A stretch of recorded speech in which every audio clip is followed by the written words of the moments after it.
Kenji Eno was both an ambitious and insane game designer.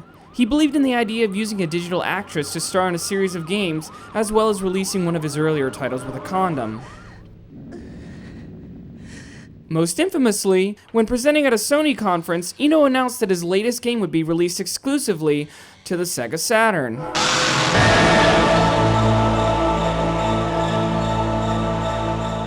Eno's career waned after a few releases, and with his recent passing, never seemed to achieve the sort of widely acknowledged auteur status that the likes of Hideo Kojima and David Cage have today.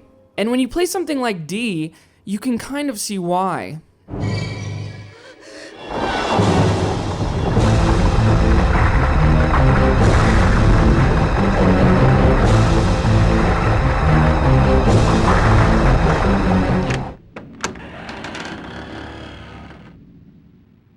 Originally developed for the 3DO and later ported to both the Sega Saturn and the PlayStation, D was the first game from Eno and his game studio Warp.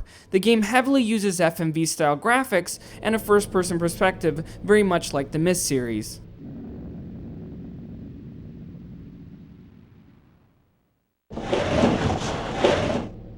The game begins with a promising hook. A young college student by the name of Laura Harris finds out that her father has just committed a mass murder and barricaded himself inside a hospital. When Laura enters the hospital, it is inexplicably turned into a medieval castle.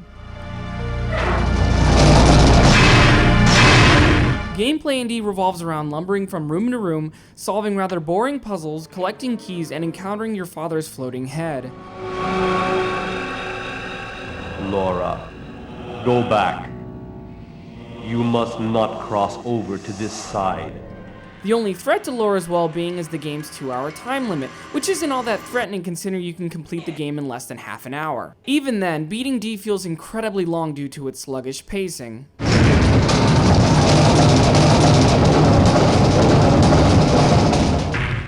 D's biggest issue is that there's not a genuinely creepy moment to be found.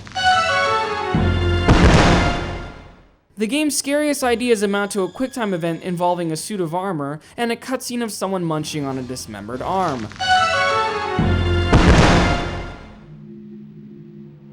Laura, what are you doing?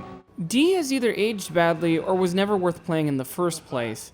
As a relic from the mid-90s, it's easy to say it may be kind of both. You can't stop me. It makes for an interesting footnote as the first major game by Kenji Eno, but unless you find this enthralling,